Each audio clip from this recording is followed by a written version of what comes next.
Bonjour à tous et bienvenue pour cette nouvelle vidéo, donc un point lecture. Je sais que d'habitude je le fais le dimanche, mais là dimanche dernier j'étais pas du tout libre et quand j'étais disponible j'étais trop fatiguée pour la faire, donc j'ai préféré attendre, donc aujourd'hui mardi.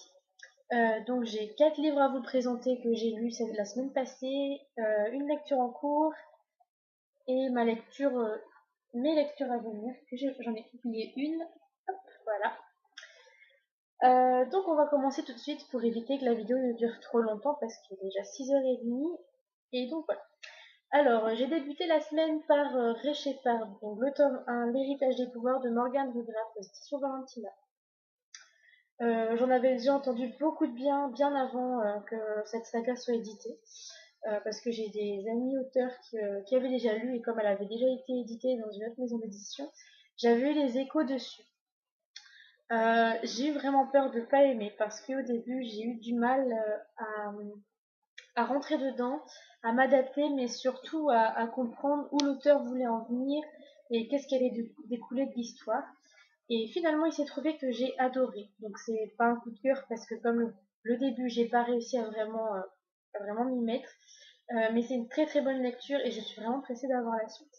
Alors en fait, l'histoire, c'est Ray Shepard, donc le garçon qui est sur la couverture. Il possède le don de, comment ça s'appelle, d'alchimie. Donc en fait, en lui vit une âme qui se transforme en animal quand il le convoque. Donc lui, c'est le tigre blanc, si je ne me trompe pas, c'est ça. Donc l'âme du tigre blanc qui est en lui. Euh, il habite dans une ville où il y a deux groupes. Donc il y a son groupe à lui, les UCB, pardon, les UCB. Et l'autre groupe, c'est, je ne sais plus, bref, je ne sais plus, c'est pas grave. Et en fait, ils sont en perpétuel combat, ils sont ennemis. Donc dès qu'ils se croisent, tout de suite un combat est mis en route, surtout entre les deux protagonistes, donc Ray et Jack, qui ne peuvent pas se voir. On ne sait pas vraiment pourquoi, mais c'est vrai que cette relation j'ai beaucoup aimé parce qu'ils sont toujours à chercher, à se titiller, surtout Jack qui cherche beaucoup Ray dans tout le roman. Donc ils sont en perpétuel combat dès qu'ils se voient. Et ça s'arrête pas là. En fait, on a l'impression que cette série s'arrête au niveau des fluides, de l'alchimie et des deux groupes qui ne peuvent pas se voir. Mais en fait, c'est bien plus complexe ça, bien plus complexe. Je vous en dirai pas plus parce que j'ai découvert ça en lisant, donc je veux pas non plus vous gâcher la surprise. Mais tout ce que je peux vous dire, c'est que c'est un univers très complet, très agréable, une plume très fluide. Morgane sait bien mener le lecteur. Il n'y a pas de moment de pause. Tous les moments d'écriture sont là pour quelque chose. Il n'y en a pas en trop, il n'y en a pas en moins. Il y a juste ce qu'il faut. C'est vrai que c'est un sacré pavé et oui, que c'est un gros pavé quoi. Mais c'est un livre qui se lit très très vite. D'ailleurs, j'ai lu en 2 jours. Je pensais pas le lire aussi vite. Et c'est vraiment une série que je conseille. J'ai vraiment vraiment hâte de lire le tome 2 pardon. Donc je ne sais pas quand il va paraître, ça sera l'année prochaine, donc ça va faire long. Mais si vous cherchez une série originale qui traite d'un sujet très rare, enfin je sais même pas s'il y a déjà eu des livres sur l'alchimie comme ça, franchement n'hésitez plus et procurez-le vous. De toute façon, je vous mettrai le lien en barre d'infos pour ce livre. Voilà, alors ma seconde lecture, ça a été une grosse déception. En fait, les livres à venir, j'ai pas bien fini de moi, on va dire.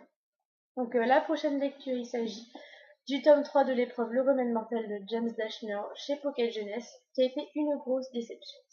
J'en attendais énormément puisque le tome 1 j'avais adoré, le tome 2 encore plus, qui surélevait le tome 1 qui déjà a été bien noté, et le tome 3, bah honnêtement pour moi c'était une grosse blague quoi. J'ai trouvé que j'avais l'impression en fait que l'auteur avait les idées, il les a balancées et voilà, c'était terminé, c'était à nous de découvrir le résultat final.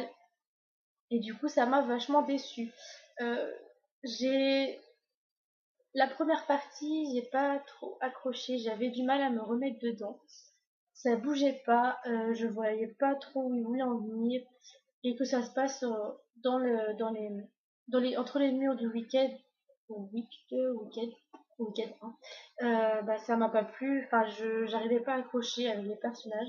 J'étais contente de les retrouver, mais je me suis rendu compte qu'après, j'avais l'impression que dans cette partie-là, les sentiments étaient pas du tout là. Ils avaient plus le charisme que j'ai réussi à ressentir avec eux, l'attachement que j'ai eu dans les anciens tomes. Et c'est vraiment dommage parce que c'est vraiment une série à découvrir. Et ce tome 3 a un petit peu gâché, un petit peu gâché le fait que c'était une série coup de cœur. Donc, il n'y a que la seconde partie qui a réussi à relever un petit peu le niveau parce qu'il y a un peu plus d'action. Euh, Ils sortent de là où ils sont et c'est quand même assez angoissant, mais pas au point que c'était pour le tome 1 et tome 2. Mais j'ai vraiment eu l'impression que l'auteur avait hâte de finir cette série et donc il a tout balancé sans vraiment expliquer parce que j'ai toujours des questions qui reviennent, j'ai toujours pas les réponses, j'ai d'autres nouvelles questions qui débarquent et du coup je suis pas du tout satisfaite de ces, de ces explications. Et arrivé à la fin du livre, je me suis même dit tout ça pour ça. Il y a vraiment quelque chose, il y a vraiment un gros truc qui manque. Je ne sais pas comment vous expliquer, je ne sais pas quoi vous dire, mais c'est vrai il y a un gros manque du côté des explications. J'ai trouvé pas très vite. Voilà. J'ai poursuivi après avec hop, alors Résurrection. Donc l'envers du paradis tome 1 Résurrection de Mélanie Wency Wency, je ne sais pas, aux éditions Hélène Jacob. Alors je sais pas si vous allez bien voir la couverture, on va faire comme ça. Je suis désolée parce qu'il y a la réverbération des fenêtres, c'est très désagréable. On va essayer de tenir comme ça. Alors en fait, c'est l'histoire de qui? Donc c'est l'histoire de Cassia qui, comment dire, vit une vie normale. Elle a un meilleur ami, Sébastien, qui, comment dire, c'est son meilleur ami, c'est sa vie, elle le considère comme son frère. Donc tout va bien, elle est assez renfermée sur elle-même, elle a qu'un ami, donc Sébastien, jusqu'au jour où elle va faire la rencontre de deux personnages. Donc le premier, ça va être Kyrian qu'elle va rencontrer au détour d'un café, quand elle sera en compagnie de Sébastien. Et le second, c'est Amael, qu'elle découvre à son lycée, qui est un nouveau, un nouvel élève. Et à partir de là, sa vie va changer. Elle va apprendre qu'elle est un ange. Donc je ne cache rien parce que la couverture parle d'elle-même, le résumé aussi. Et lors d'un événement, Sébastien va, il va pas mourir, mais il va perdre son âme. Et du coup, Cassia va tout faire pour pour la récupérer, parce qu'elle ne peut pas vivre sans Sébastien, c'est impossible pour elle. Et du coup, elle va enrôler les deux personnages, donc Kyrian et Amael, qui ne peuvent pas se voir. Euh, comment dire? J'ai bien aimé le fond, j'ai bien aimé l'intrigue, c'était une très bonne idée, c'est quelque chose d'original par rapport aux histoires d'anges et démons qu'on a l'habitude de voir, mais il y a pas mal de défauts dedans, enfin pas mal. Il y en a quelques points qui m'ont assez refroidi, surtout concernant Cassia, que j'ai trouvé, elle a un manque de charisme, on lui annonce que c'est un ange et elle ne réagit pas, elle n'est pas choquée, elle pleure pas, elle crie pas, elle réagit pas et moi j'ai trouvé ça trop peu expliqué justement, le côté sentimental n'était pas vraiment bien exploité et j'ai trouvé ça dommage parce que l'auteur avait moyen de faire quelque chose de fort à l'annonce de sa vraie race, entre parenthèses. Sinon, concernant Cassia, quelque chose d'autre, c'est que niveau combat, dès qu'il y a des combats, elle se met sur le côté, elle les regarde faire et ben, elle participe pas, alors que c'est un peu à cause d'elle qu'il y a ces combats, parce qu'elle veut absolument sauver Sébastien, donc à mon avis, elle devrait vraiment mettre la main à la pâte, et elle ne le fait pas. Donc moi, ça m'a un petit peu énervé sur le coup. Sinon, concernant les autres personnages, donc j'ai adoré Sébastien parce que c'est le meilleur ami que toutes les filles peuvent rêver d'avoir. Donc il est doux, attachant, il est très tactile, très câlin, très protecteur. Donc on le voit pas énormément, on le voit surtout au début, mais on arrive quand même à s'attacher pas mal à lui. Et moi j'ai vraiment beaucoup aimé ce personnage et j'espère vraiment qu'on le verra beaucoup plus dans la suite. Concernant Kyrian, ce personnage je l'ai adoré. C'est le bad boy de service, c'est le gars mystérieux, c'est le démon que tout le monde aime, euh, malgré le fait qu'il soit un démon évidemment. Il adore, euh, il adore titiller Amael, il adore lui envoyer des pics que Amael bah, répond à chaque fois. Leurs échanges entre eux sont vraiment très drôles. J'ai vraiment apprécié qu'il y avait des petites joutes entre les deux. Concernant Amael, j'ai trouvé qu'il manquait de charisme, qu'il était trop simple et trop lisse. Bah, il dit amen à tout dès que Cassia lui demande quelque chose, c'est oui tout de suite. Il a pas de caractère, il est trop amoureux tout de suite et la relation entre les deux, non c'est pas la relation entre les deux, j'ai trouvé aussi que Cassia était un peu une girouette. Elle sait pas ce qu'elle veut, un coup c'est Amael, un coup c'est Kyrian, un coup c'est une autre personne, un coup ça revient à Amael. Enfin, c'est lourd parce que les triangles amoureux, moi honnêtement, ça commence à me saouler. Et là, c'est pas tellement un triangle amoureux, c'est juste que Cassia ne sait pas ce qu'elle veut. Elle est très girouette et ça m'a dérangé tout le long de la lecture. À la fin, elle choisit enfin une personne. Donc, je suis contente du choix qu'elle a fait, mais elle aurait pu le faire bien avant. Enfin, quoique peut-être pas, parce que ça aurait été trop précipité. Mais le coup de la girouette, moi, ça m'a. Non, ça me l'a pas fait du tout. J'ai pas. J'en avais un petit peu marre à chaque fois que je soufflais dès qu'elle changeait d'idée, d'avis. Donc, bref. Mais sinon, concernant l'intrigue et l'histoire, franchement, ça vaut le coup parce que c'est très original. Ça change des histoires d'anges qu'on a déjà vues. Donc, je me répète, je le sais, mais je le précise quand même, malgré les points négatifs que j'ai relevés, l'intrigue en elle-même est très intéressante et du coup, je suis assez curieuse de voir la fin parce que la suite, pardon, parce que la fin du tome 1 m'a prise en haleine du début à la fin et bah, il y avait de l'action, j'ai eu le cœur qui battait un petit peu, donc c'est vraiment un bon point pour moi. La plume de l'auteur est très agréable aussi, même si elle devrait essayer d'accentuer sur les sentiments, parce que c'est vrai que c'était ça qui manquait le plus dans ce tome. Donc voilà, cette histoire. Ensuite, j'ai continué avec donc ma dernière lecture du mois il s'agit de Eleanor and Park de Rainbow Rowell aux éditions Pocket Jeunesse, qui a été une déception. Voilà. Je pense que j'en attendais trop par rapport aux avis super positifs de la blogosphère.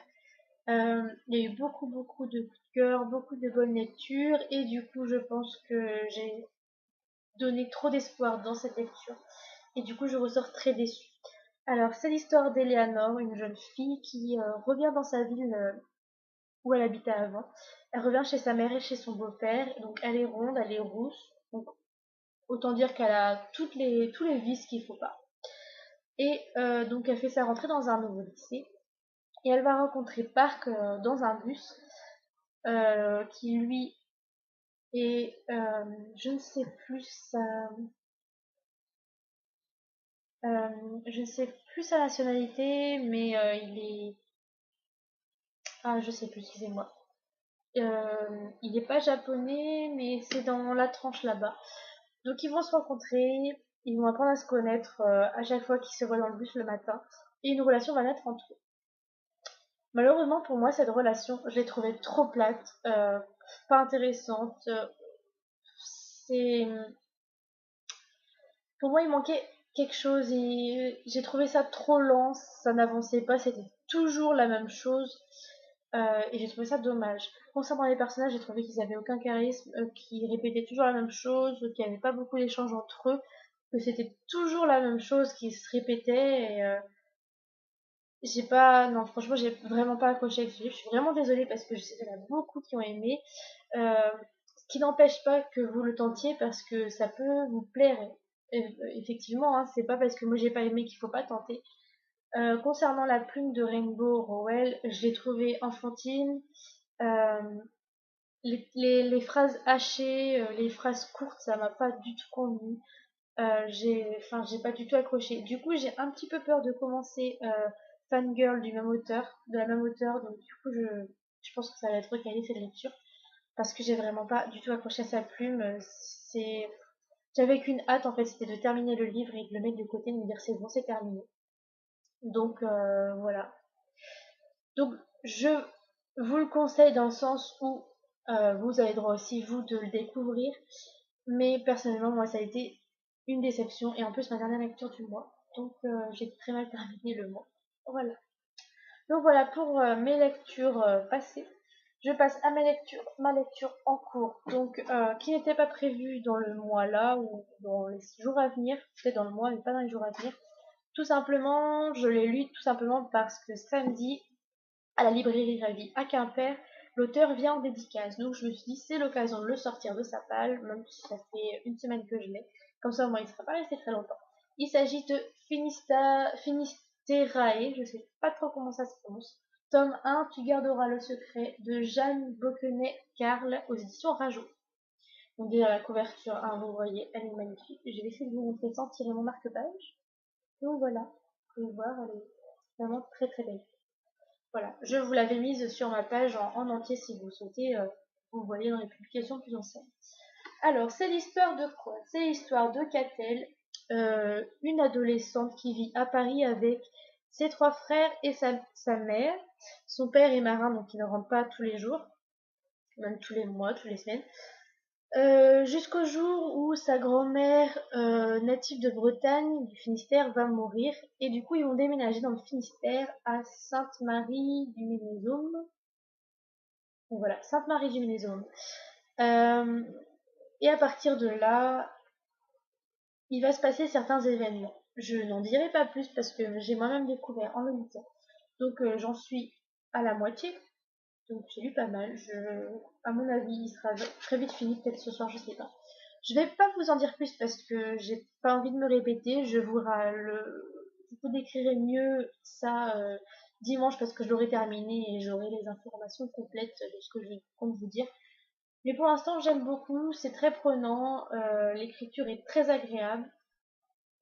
J'adore Catel, j'aime bien son caractère, donc c'est déjà un très bon point. Voilà, je ne vous en dirai pas plus. Alors ensuite, en prévision des autres lectures, j'en prévois 2, parce que après je ne sais pas ce que je lirai, ça va être complètement fini. Donc je termine la saga Divergente en lecture commune avec Plume de rêve, donc Caroline. J'ai hâte de lire la suite et la fin. Donc j'ai profité qu'on l'a acheté au boulot pour le lire en français. Je ne me sens pas de le lire en anglais pour l'instant. Donc voilà pour ce qui est de ma lecture à suivre. Et ensuite, une nouvelle lecture commune avec Laura Books. Donc, il s'agit de L'Élite, le tome 1 de Joël Charbonneau, aux éditions Milan, collection Macadam. Donc celui-là, je l'ai gagné sur un concours et je suis très très très pressée de le lire. C'est un des livres que j'attendais le plus et du coup, j'ai vraiment hâte de le commencer. Donc voilà pour ce qui est des lectures passées, lectures en cours et lectures à venir. Un dernier petit mot parce que là ça fait déjà 18 minutes, je suis désolée du temps. Surtout n'oubliez pas qu'il y a encore le concours qui est disponible pour gagner des livres de l'homme sans nom. Si vous souhaitez les découvrir que vous n'avez pas encore eu l'occasion, c'est le moment de participer. Vous avez jusqu'au 31 juillet. Donc surtout n'hésitez pas à envoyer vos participations, je les accepte avec plaisir. Concernant cette vidéo, surtout n'hésitez pas à commenter, à me dire ce que vous avez lu, ce que vous comptez lire, si parmi ces lectures, certaines vous tentent pas, et ce que vous avez pensé de vos lectures. Voilà, donc je vous souhaite une bonne soirée et je vous dis à très vite. Bye bye.